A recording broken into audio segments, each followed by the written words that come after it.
gonna continue where we left. And a summary could be leadership, amongst other things, is the art of setting time for those tasks that are important but not urgent. That would be one aspect of leadership. And if you listen to Christophe's answers, I mean, they created a position, chief of staff, which is about that.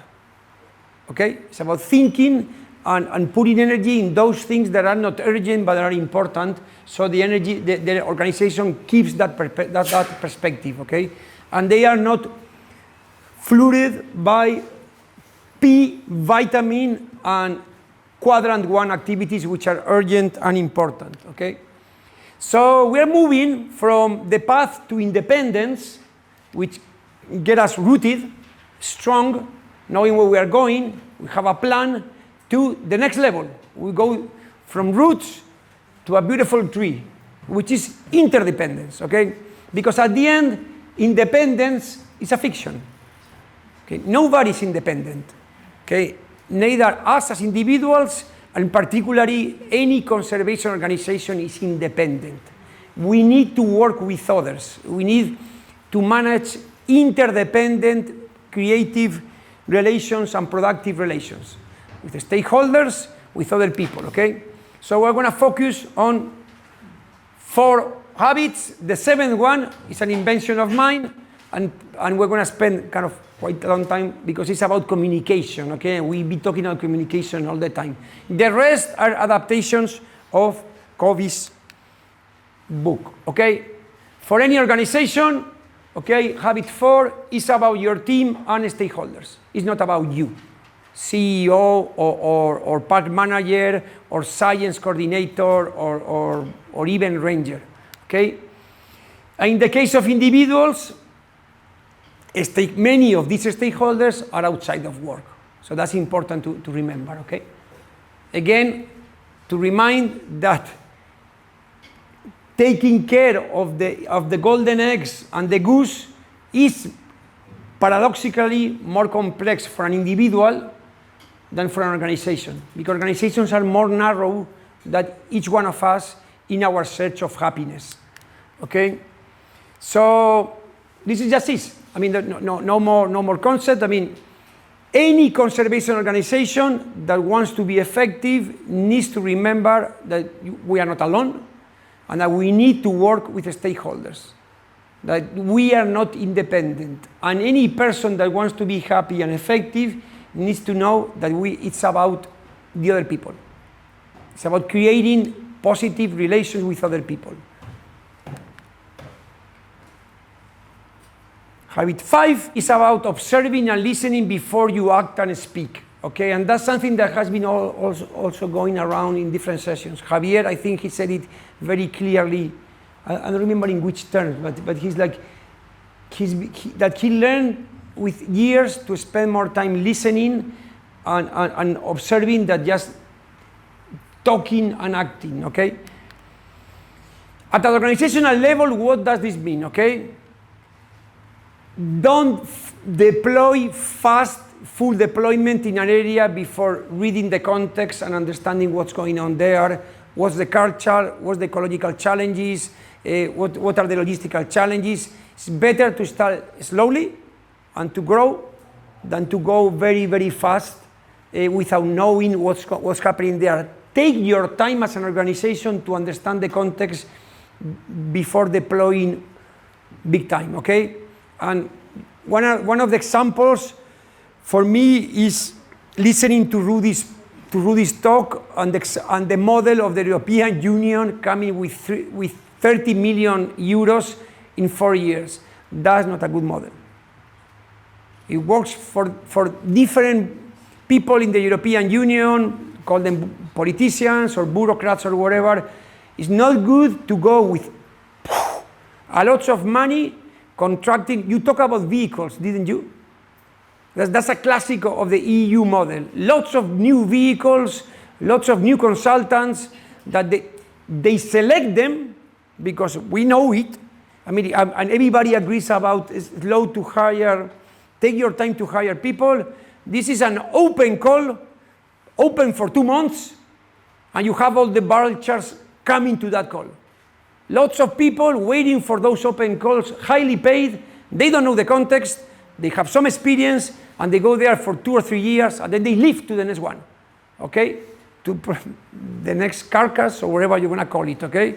So don't go fast with full deployment, okay?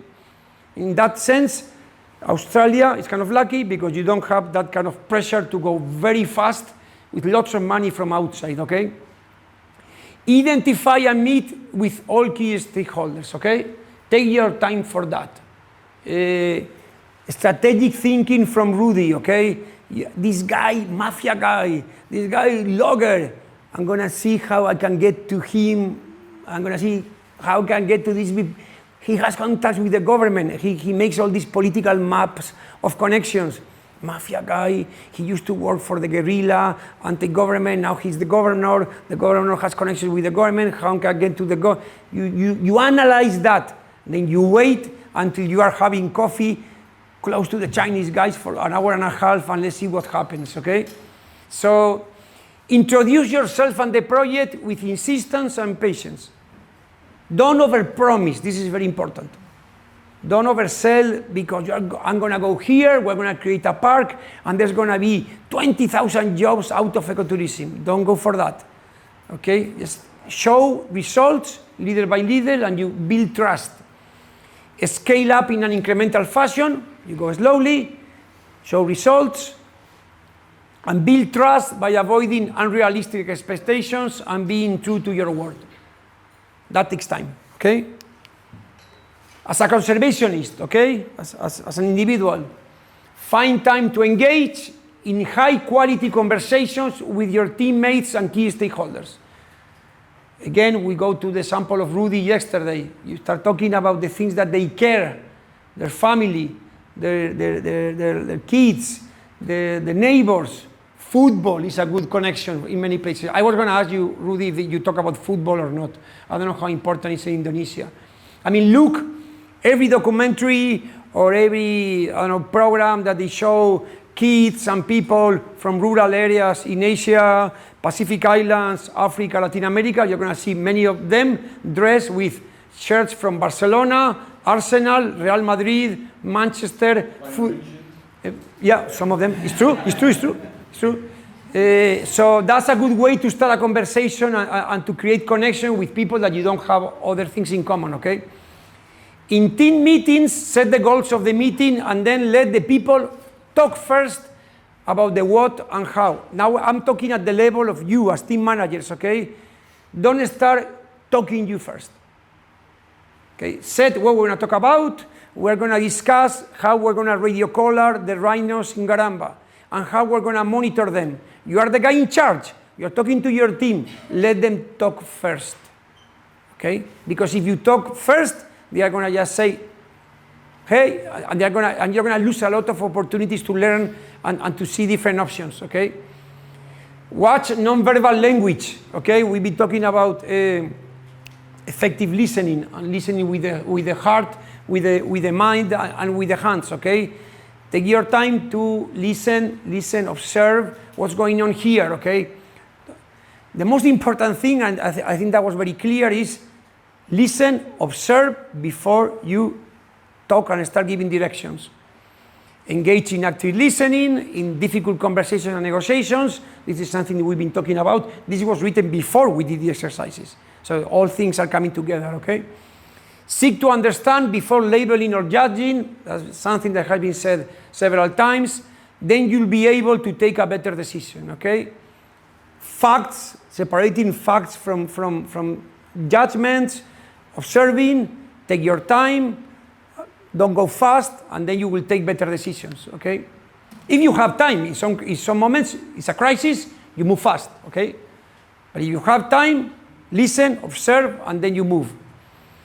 Habit 6 is about implementing creative collaboration. If you look at that, habit 4 is about recognizing that we cannot be alone. Habit 5 is about listening and watching before talking or acting, taking your time. And in habit 6, you move to partnerships. So first a reflection, then you get information, and then you establish creative collaboration, okay?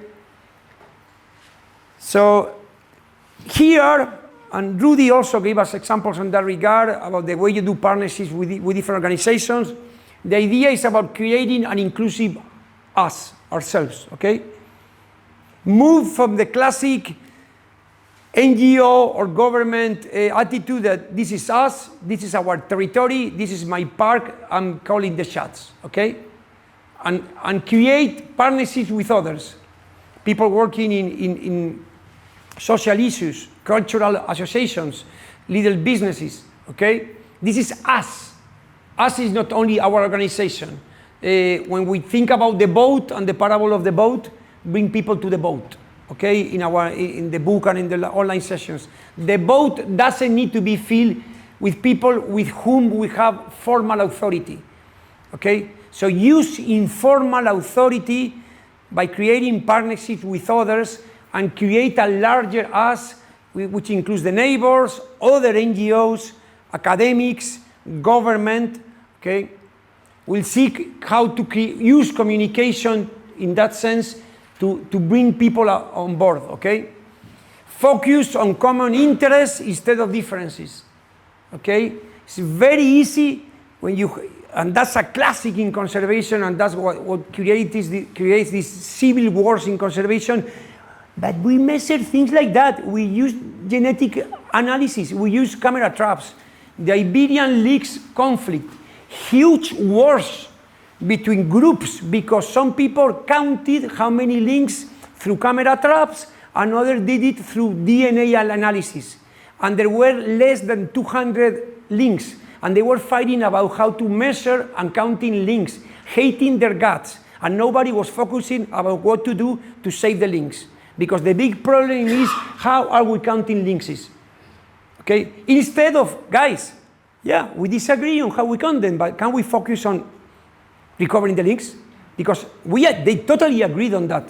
Okay? Another example that Marisi told us last year, I mean, the Ibera project in Argentina, a big NGO there, coming with foreign money. We own land. We wanted to create a national park. That was our vision. The province said, no way.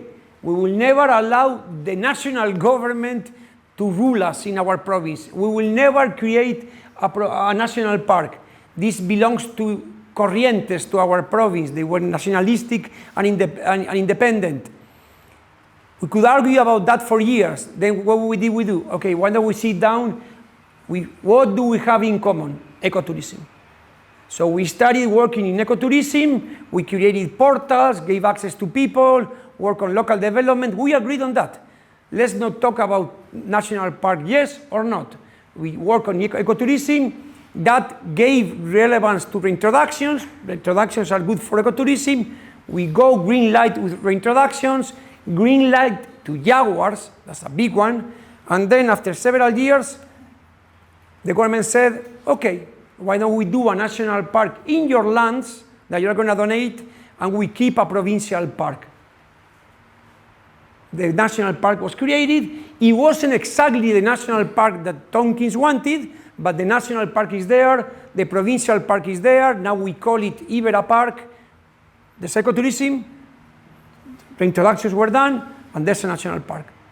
So that's an example of how to focus on the things that you agree, you build trust. I know, Rudy, that you know this much better than I, but that's something, because it's so easy, and the Spaniards were particularly good in arguing about things that we disagree. I don't know, we seem to enjoy having drinks until 2 a.m., discussing things for no kind of agreement, okay? Cater your communication so that others see that is their communication. Communicate for others, not only for your NGO or your government or your organization. We're going to see examples. Be open to alternative solutions that you didn't think about. Be open to other options, okay? There are many ways to skin a cat. The phrase comes from Braden Riles, okay? One of the participants of the first group from Australia. And it got stuck to me. There's many ways to skin a cat. I mean, I mean, if we achieve what we want, let's not argue about methods, let's focus on results, okay? Get into yes, okay? Learn to negotiate, okay? You're gonna have this presentation and it has slides of books, so it's easy in that way, you can go over the concepts. So learn to negotiate for collaboration and to build agreements. Okay, the seventh one is the one in which you're gonna spend the biggest time, because I'm particularly keen to it, because I think it's maybe one of the things in which conservation NGOs are weakest. How to communicate in a way that is proactive, so not reactive, and that includes others. That is not about, this is FSRS and this is what we do and we're great and we focus on wild landscapes and we are growing and we are AWC and we are the best in Africa, in Australia, I'm sorry, and we are African parks and we manage, this is what we are, because that leaves people outside, okay? So we're gonna see this in detail. Proactively means before things happen. So, and we've been talking about this conflict in Uppsala with African parks, and then Survival International going after them. We know how sensitive society is to social issues. This green colonialism narrative that is very powerful. So we need to tell stories about how we are helping people and how we are including people before the attack comes. We need to create a layer of trust and narrative about that. The organization that is particularly good doing that is Rewilding Argentina. Okay, making lots of short videos about how they work with local communities and with indigenous people in the Chaco, and so they create that narrative network of safety that if any of these NGOs come attacking them, or enemies, and they have many, attack them about that, hey guys, this is what we do. And someone else will say, no, I know them. I know what they do. I've seen those videos. And the videos stuck here. They go directly here compared to reports, okay? So for example, these are organizations that communicate in a professional way. AWC, okay? This is an annual report. Or this is one of their, this is the 30-year impact narrative, okay? Good design, good photos. This is African parks. This is one of their annual reports. This is part of that. This is Rewilding Argentina. Professional, reports, well-designed. Design is critical. The good ones, all of them, they know how to do it, okay? But not so much with video yet, okay? This is Frankfurt. That was one of your annual reports, okay?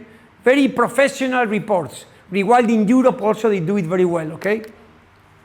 This is a long and old snapshot that I took from the YouTube channel of Rewilding Argentina, okay? The interesting part, it says, 6 hours ago, 1 day ago, 1 day ago, 2 days ago, 4 days ago, 7 days ago, 9 days ago, 10 days ago. Look any of your YouTube channels and you won't see this. 2 months ago, 4 months ago, 6 months ago. These guys are boom, boom, boom, boom, boom, boom, boom, boom, video, telling stories, okay? If you go to the YouTube channel now, you don't see this. And I'm like, wow, what they did? They quit. No, they are doing it in Instagram. Okay? They decided that not many people are watching YouTube, which is true. And if you start looking at their posts, their reels, the way they are called, 1, 2 days, 3 days, the most videos. And people, animals, parks, rewilding, landscapes, and they combine everything, okay? The different parts. And they have a much lower budget than FSRS, AWC, and APARC, and African parks. And they have less stories to tell than them, because they are in less places, okay? So, important is not enough to play defense. We need to be 2 steps ahead of those who try to cancel you, because they are going to try to cancel us. Cancel means that they are not interested in talking to you, they are not interested in solving any problems, they want to destroy you, because that's their mission, okay? So you need to create two things. The safety net that is narrative, which is, in my opinion, mostly videos today, because people don't read many reports. That doesn't mean that you have a very good website. That's taken for granted, that you create reports, but that's important, but not sufficient. Okay, and the second one is creating the safety net of organizations that will defend you when the attack comes. The problem with those organizations that they are real, if you don't give them voice before the attack, the people who want to attack you, they won't ask them for their voice. So if you are working here in Serengeti and you have 5 organizations that they love you, and you didn't do the videos before, and you didn't do the communication before, when a journalist comes here with the agenda of attacking FSRS, he or she is going to ask to the people, he's going to go to the villages, who hates FSRS? Okay, come here, I'm going to ask you a question. And he's not going to ask the 5 or 6 organizations that believe in you. So you need to give them voice before of the attack. So when we talk in communication, in general, you need to connect with the audience. You are not the protagonist of the story. It's the audience. And again, NGOs, because we are so fundraising oriented, we are always selling our product. But you need to create a product that connects with the audience.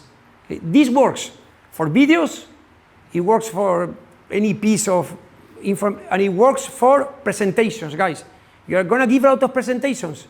So you're going to have to sell your product, you're going to have to sell your results in Patagonia Azul and Mata Atlántica, but you need to do it in a way that connects with the needs of the audience, okay?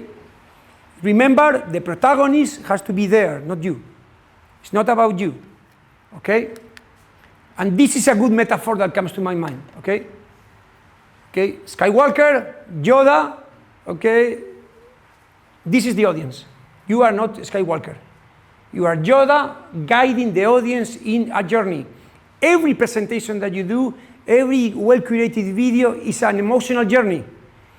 And the protagonist of the journey should be the one watching the video, not you.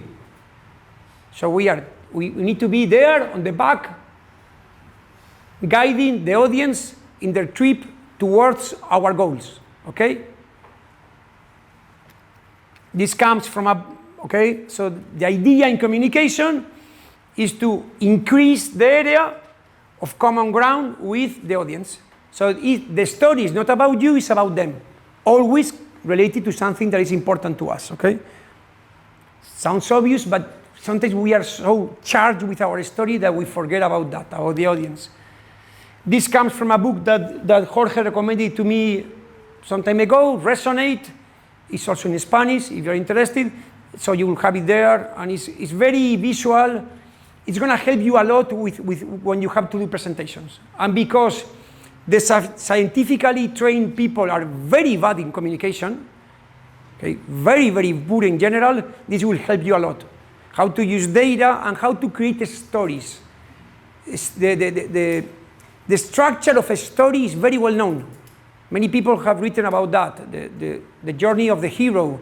And if you see the Odyssey, if you see the Trojan Wars, if you see Star Wars, if you see the Lord of the Rings, all of them, they keep the same story, this structure. So this character that you connect with, there's a challenge, there's a journey, and there's a resolution. So using that structure in any presentation will help you to be more effective, okay? This is a good example of a video, one of my favorite ones, in which an organization, a conservation organization, wants to connect to the people that are different to them, to a very, very, very large audience. So this is the project, and it happened, and it succeeded by little, but it succeeded. Last year, one of the leaders was here, Mike Phillips, from the United States. They had this great idea. Okay, they wanted to reintroduce wolves in Colorado. Okay, after reintroducing them in Yellowstone, you know the story, but you don't know the Colorado one. This is very interesting. So how can we convince the government, okay, to do a reintroduction? Nowadays, you cannot convince a government to do that because you have groups of interest that will block that. Even though you know that 80% of the people in Colorado support the reintroduction, okay? So even if you know that most of the voters support something, groups of interest will press the government to block that. So what did they do? They thought, okay, we have a tool in the United States which is referendums. So in every big voting season, I don't know if it was the presidential one or which one it was, you can include in the ballot, when they vote, a question. It takes hundreds of thousands of signatures to include it. So the campaign is, we're going to get lots of signatures asking to include in the ballot, do you want to reintroduce wolves in Colorado or not? Okay? And if the referendum wins, this is very interesting, the government has the obligation to reintroduce wolves. It's like that. It's as straightforward as that. There's no more negotiations. You can do the same with making marijuana legal, abortion, banning death penalty. That's part of the American democratic system. So what they had to do is to convince society to sign and then to do what is a political campaign to promote that. So this video was made to convince people in Colorado, not people who like wolves or whatever, knowing that people in Colorado in general, because most people in the rural areas don't want wolves, most people in the urban areas want wolves, there's more people in the urban areas than in the rural, so they knew that most of the voters were pro-wolf, but they wanted to promote their campaign, a political campaign. There's a chorus we sing here in this place, Colorado. It rings from the Maroon Bells to Mile High, from the great sand dunes to the highest town in America, in the birthplace of rodeo and the cheeseburger, where snowmelt flows into every glass. We hear it floating on the breeze above red rocks, or drifting way out into the backcountry where the wild things roam, and the air hums with life. It's our anthem to freedom.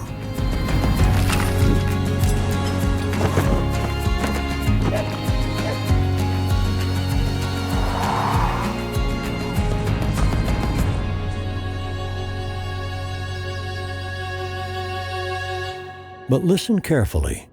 One voice has gone missing.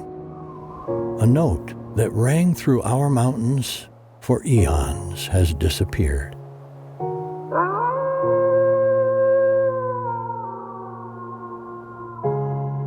Help us return this voice to Colorado.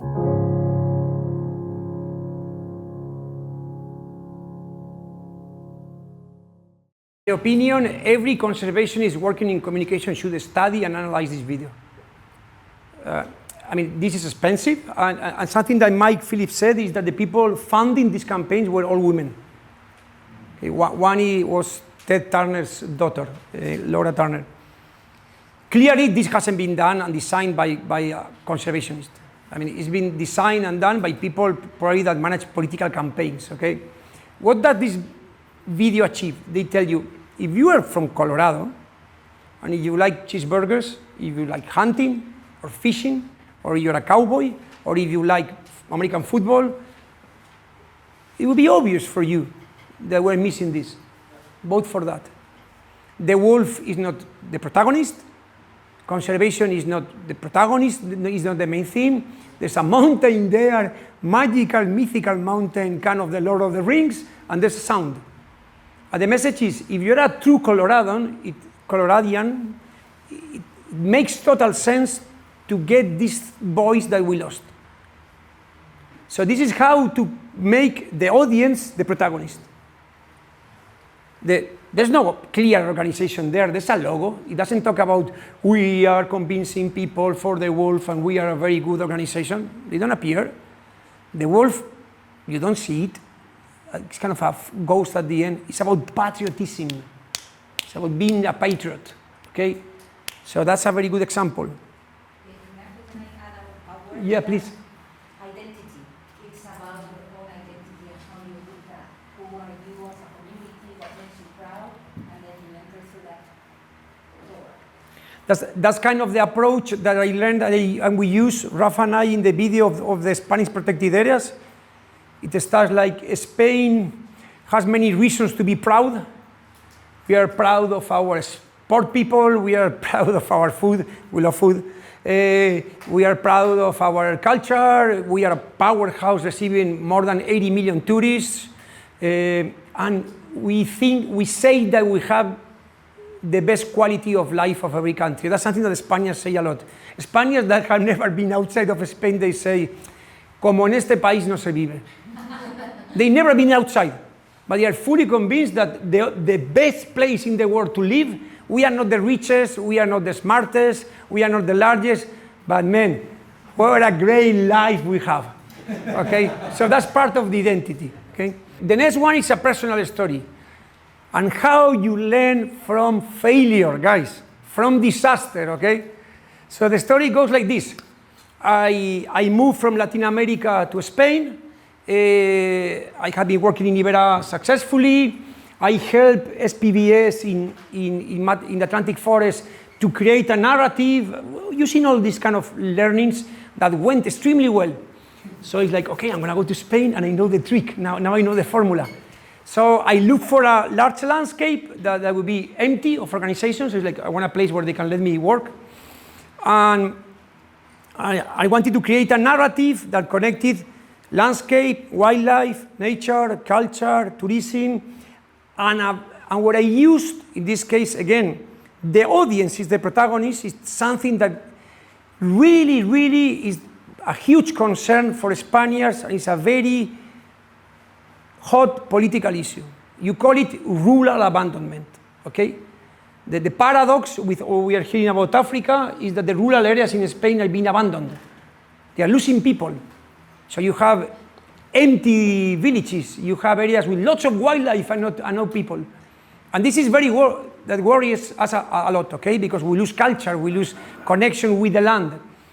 And the term, in political terms, is called empty Spain, la España vacía. We talk about areas of Spain that have less people than Mongolia, less people than Lapland in Finland. So it's a big issue for Spaniards, okay? So I spent months thinking, I'm going to do this video, I'm going to write this script about the empty Spain, and I'm going to turn the story around, okay? Because when you talk about the empty Spain, it's clearly something that from the urban area, they look to the rural areas, you are empty guys, poor guys. So I said, no, it's actually the urban areas that are empty, that are devoid of things. And I said, this is going to work. Okay, so this is the video.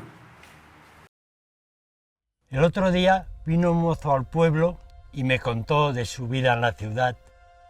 Después me dijo que aquí vivimos en la España vacía. Cuando se fue me quedé pensando y creo que a lo mejor es él quien vive en la España vacía. Una España vacía de espacio, de silencio, de aire puro, de autenticidad y de lugares de encuentro. Yo, en cambio, si miro a mi alrededor, me parece que vivo en la España llena. Una España llena de grandes espacios, de paisajes inolvidables, donde abundan los silencios y el aire puro, llenos de pueblos auténticos, de criaturas maravillosas, de lugares donde caminar y comidas hechas con alimentos de la tierra, una tierra llena de sorpresas a cada vuelta del camino, donde las personas pueden encontrarse consigo mismas y con los demás. Un sitio donde me encanta vivir, y un lugar que me gustaría que todo el mundo pudiese conocer.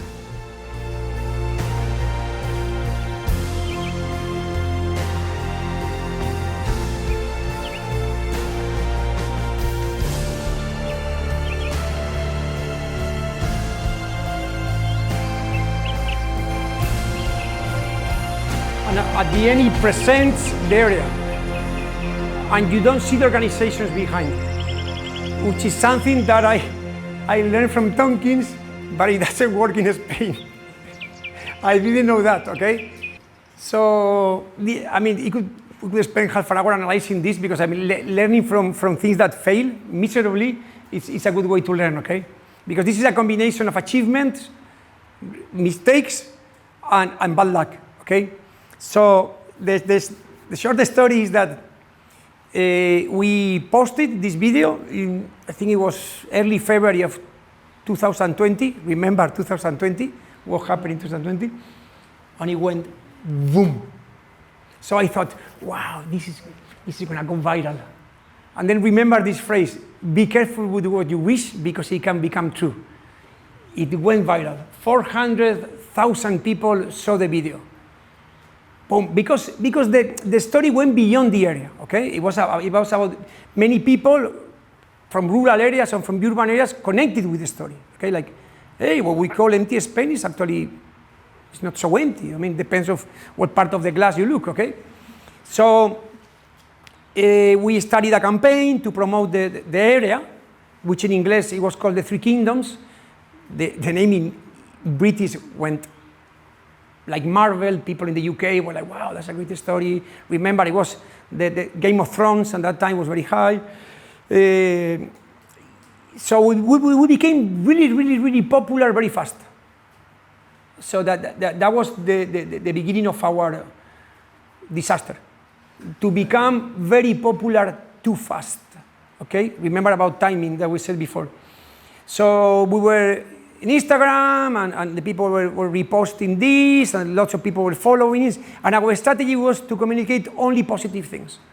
So how beautiful is the area, a little culture, a little nature, kind of, it's like what you're managing an equalizer.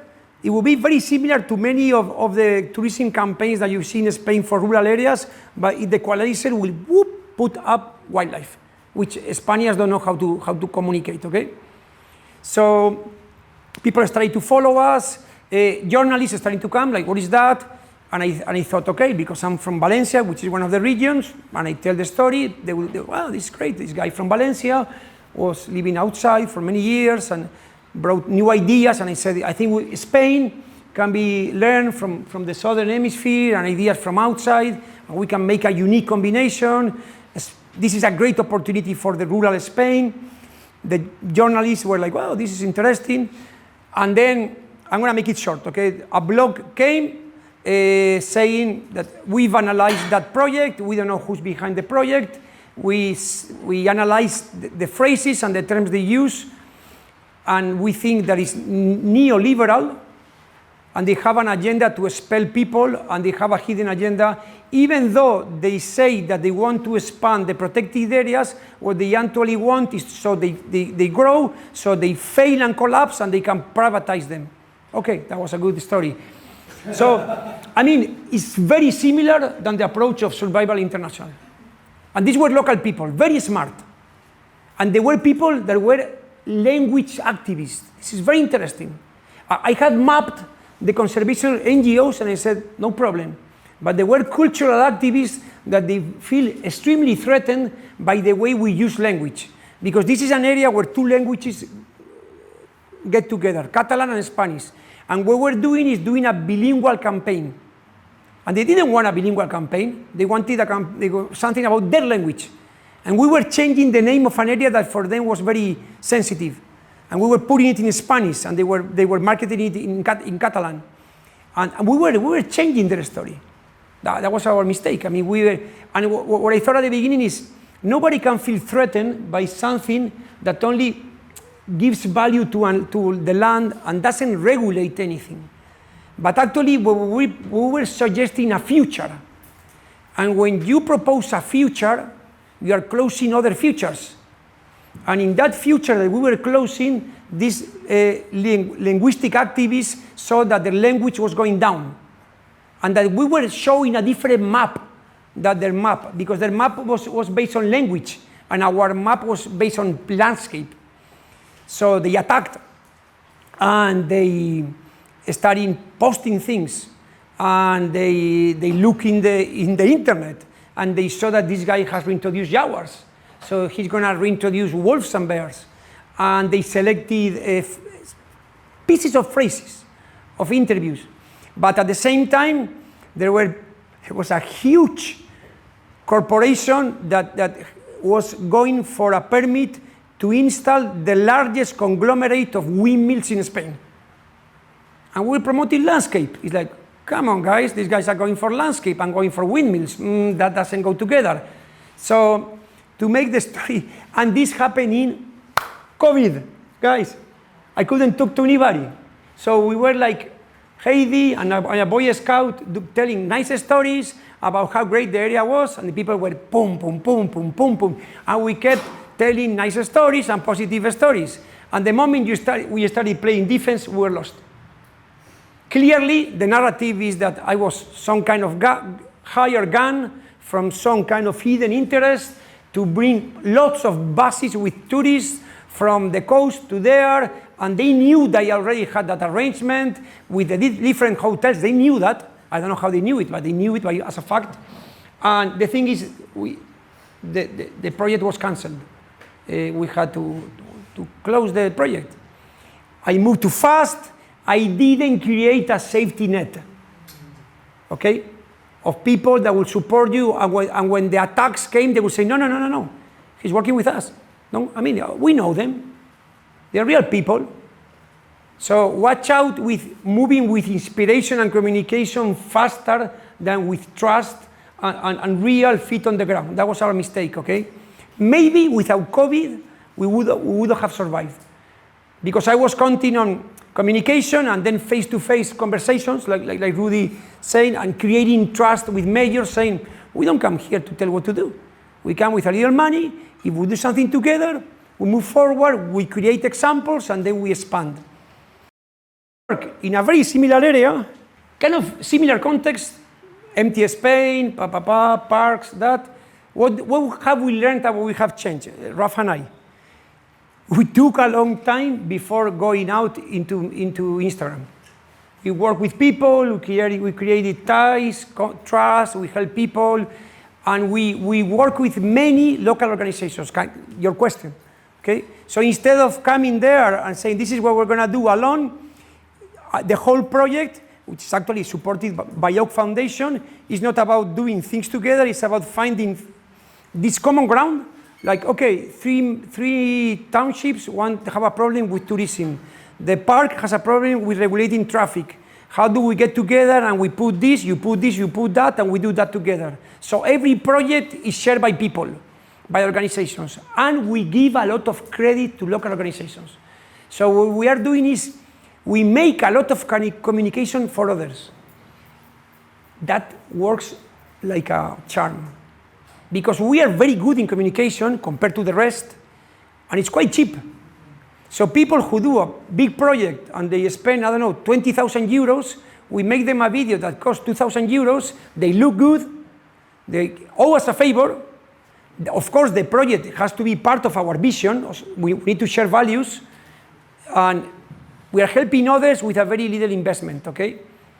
So this is how that would be version 2.0 of how to kind of tell a similar project.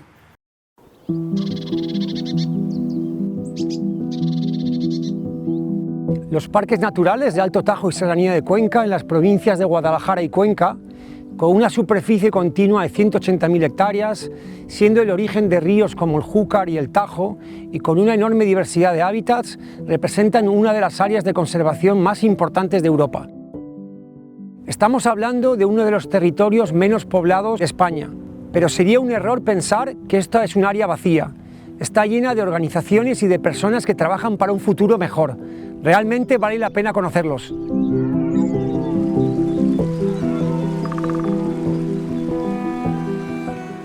Desde el equipo del Parque Natural trabajamos para que la conservación de estos recursos naturales sea compatible con el desarrollo sostenible de la zona.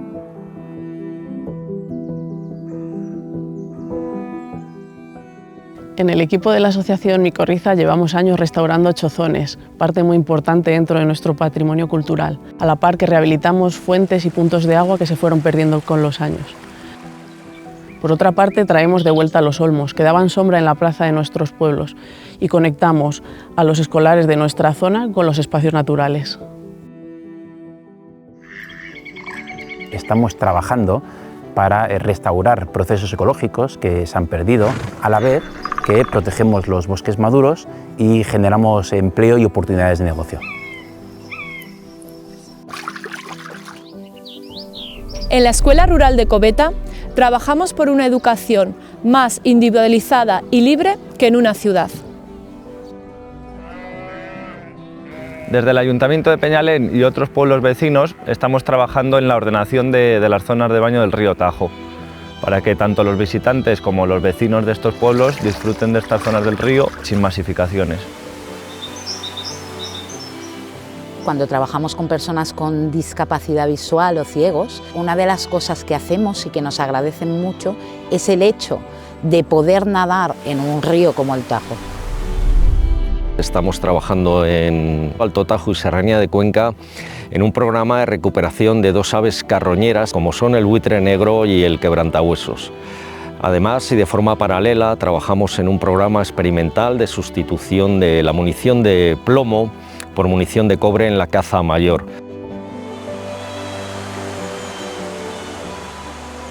Desde el Ayuntamiento de Targacete llevamos 5 años trabajando para que el pueblo no muera arreglando vivienda pública.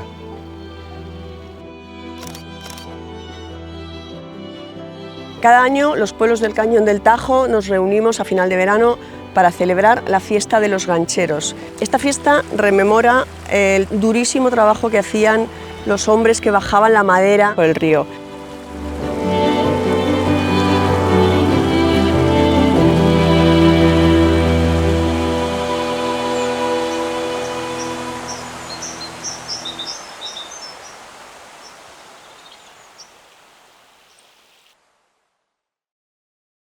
So it says a protected area for everyone. The concept here is to show, because I know what the local, this is mostly directed to the local people, because at the end here, the people who have the power is the local people. They are going to influence the regional government and the national government, and anything you want to do has to be really very local. In that line, the first video came out after one year of talking to people, not enough. The area was much larger than this one. And not even investing in the area, just giving presentations and all that. This came after 5 years of working there, doing lots of meetings, investing in things. The project there about the traffic that one guy talks, we paid the project there. So, and also identifying the organizations that work there and working with them. By the time they came out in the video, we had a very strong relation. It isn't like we were beginning to work together, okay? So yeah, the advice is to take your time and to be inclusive, okay? If we move to the individual level, because we are always moving from the organization to conservationists as people, these are things that we've been talking about, okay? So it connects this habit 8, it connects with things that we've been talking about, okay? Tools that we learned to promote effective interpersonal communication, okay? Because you need to talk with the stakeholders, you need to talk with your team, active listening, non-violent communication. You have here the book on non-violent communication that is very easy to get. It's in many languages also. The productive feedbacks that we tested, and having these high quality conversations where you take time to be in a car with someone or doing a hike. I mean, the leader of the biggest project there right now, which is Pablo Shapira, who used to work for African Parks for 10 years and now works there for rewilding Spain. Once a year, we go for a long hike. I say, hey, Pablo, let's go for a hike. And then issues come, okay? And we strategize together because we complement each other. I focus on protected areas and they focus on rewilding. And now we go to the last one, that is very much related to the third one, which is investing in activities that are important but are not urgent. So this is about sharpening your axe. This is about taking care of yourself. Okay, so your axe is very sharpened, and the moment that you have to do hard things, you can cut wood very, very well. Okay, or taking care of the goose, so it's fat, healthy, and can produce lots of golden eggs. Okay, and this is challenging because this is quadrant 2. Okay, sharpening the axe is something that is not urgent, but it's important, and it takes a lot of discipline. So at the end, we will keep the tree healthy, with green leaves, beautiful and strong. If we don't have that rain, if we don't have that sun, the tree is going to wither, and at the end, we are not going to have a healthy, productive, and effective life. Okay? So if these are the roots about being independent, if these are the leaves about being interdependent and productive, this is what we need to keep the tree alive. We need to sharpen the axe. Okay, I think I have this. So there are 4 dimensions of renewal. To recharge our batteries, we need to take care of all of them. You just need to know yourself. You said that, Christophe. It depends in each person how to take care of your physical renewal. Do exercise. Everybody knows. Exercise is necessary for people, for our well-being. It's about which one goes well for you. For some people it's running, for other people it's skiing, for other people it's swimming, for other people it's playing football, whatever. Taking care of what you eat. I mean, the food that we take is what we become. Managing stress, mental exhaustion, okay? Social and emotional dimension, empathy, taking care of the people that we love, creating synergy, mental renewal, reading, listening to podcasts, videos, training ourselves, and not only about conservation. And Jean also said that, okay? It's like she said, for my well-being, I cannot be talking and reading about conservation all the time. I need to read novels, things about music. It happens exactly the same to me. If I only talk about conservation and think about conservation, I wither. And many of the most creative ideas that I had, they come from a combination of art, sports, business, science, and that increases your potential for creativity. Okay, so writing things, creating. I mean, Emilio is thinking about his book that he's planning about what he's doing, and he's engaging with that and finding cases from other places. Okay. Having your spiritual renewal, it could be meditation, it could be committing to social values and to social service, so something that makes you feel good inside, okay? So this is an image that for me kind of represents the sharpening the axe thing. Do you know who this guy? That if you know that, I mean, you're gonna win a big prize. You won't recognize him, but maybe you've seen this scene in Netflix. Okay, there's a series called Inside Bill Gates' Mind. Okay, it's about Bill Gates and the projects that he has to improve the world and how his mental process works. And what caught my attention is there's a scene every year, at least once a year, he takes a plane. This is actually one of those planes that land on water. He goes to a very, very remote area and stays there for a week, and he always brings a bag of books. Okay? So this is one of the busiest people in the world, and he has the discipline to go to nature, to be there by himself, to think, to recharge his batteries mentally, intellectually, but also he's doing that in nature. He's not doing that in central New York or central London. He takes time for that, okay? One of the busiest guys in the world, probably. He decides to sharpen his axe in that way, which doesn't mean that that's your way to sharpen your axe, but that he takes the time for that quadrant 2 activity, okay? And I'm sure that increases his creativity. For example, this is Abraham Lincoln during the Civil War. he went 100 times to the theater. 100 times. So, horrible situation, 4 years of war. People dying, he would go to the theater, and he felt that the moment the lights will go off, he would relax, and he could forget about the war, clean his head. Next day, he will be thinking about it, okay? He won the war. This is Theodore Roosevelt, another president. He will take 2 hours every day to do boxing, tennis, or going hiking, okay? You can think about Obama, he will play basketball. The second George Bush, he will go running every day in the morning, okay? These are people with huge stress, okay? This is the other Roosevelt, Franklin Delano Roosevelt. During World War II, he went for 10 days on a fishing trip, and he devised the Land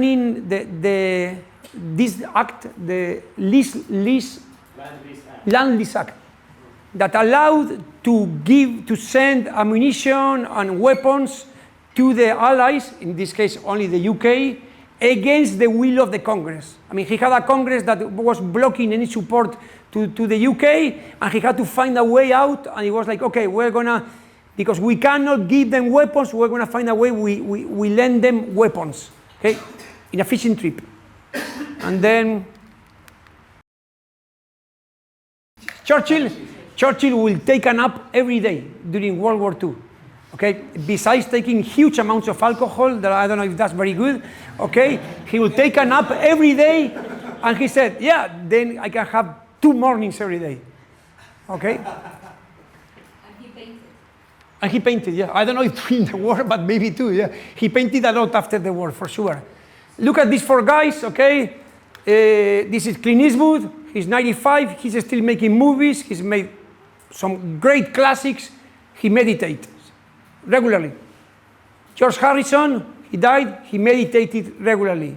Leonard Cohen, he died being 80-something, he produced some of his best albums in his latest years, he meditated. Nick Cave, you have to be good in rock and roll, who knows Nick Cave? Okay? He meditates regularly, okay? He's now 66, and he's probably the peak of his career, okay? In all of them, sharpen their axe through that tool. You can use other tools, okay? So this is about a way to live in quadrant 2, sharpen your axe, okay? We saw this, and then I think this is just kind of a wrap-up of the 8 habits. Just to think about this, okay, the concept, and I'm going to focus at the individual level, okay, because this is a training for you to be managers, to be leaders, okay, is to avoid dependence, okay, being totally dependent of what your family wants, or your spouse wants, or your friends want, and you go, they ask you for something, you go there, then they ask you for another, and you are lost, and then you have an agreement with someone, and you fail in the agreement, and you have to say, I'm sorry, because someone distracted you, and it's about avoiding that. So we start with the roots.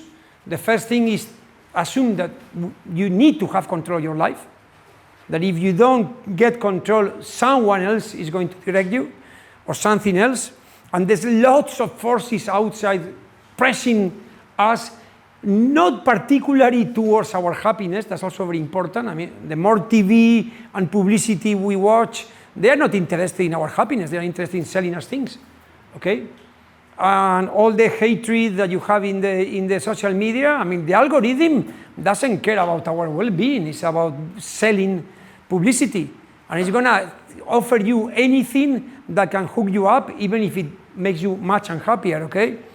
Then, the concept of having a personal mission statement, I think that was a very cool exercise, because, as I told you, I felt afraid of doing it, I felt uncomfortable, but after talking to the people, it was discovery, like reinforcement, and you felt comfortable doing it, okay? Then, to plan, although we talk about managing time, the importance of moving from a situation of crisis where you have little control to have more of a control of your life through doing things that are important but not urgent. Then moving from me or us as an organization to creating an environment of collaboration, listening others, taking time to observe, not moving too fast, and use it at the end. If there's something that we learn here is that communication is what determines everything. It could be our internal communication, the stories that we tell ourselves, and the stories that we tell others and how we tell them, okay? So at the end, it's very important, and I think that was also a crucial moment, at least for Valeria and I, the moment it was clear to us that communication is not a way to share reality and to communicate and to transfer reality is a way to create reality. The way we communicate, when we communicate, we create worlds. So the way we say things, the way we see things, the way we tell them to ourselves, the how, the when, the who, all these things, we create worlds. We are not telling how things are, we are making things happen through communication, okay? So, yeah, all that is there, and at the end, take care of ourselves. We have to be strategic, and when we make our plan for the week, for the quarter, for the year, to create those spaces of quadrant 2, the sharpening our axe, so that when things come heavy, we are ready to react, okay? And we react well, with cool-headed, with the right heart, and with the right hands. So remember, if we focus on what we have control, and we produce results, our area of influence grows, and our results grow and grow. And I think just listening to Rudy's story yesterday is a great example of something that starts small and how you create a huge area of influence, so powerful that he becomes some kind of mythological character, big, strong voice, and Rudy Putra is very dangerous because he has great influence, okay? Little by little.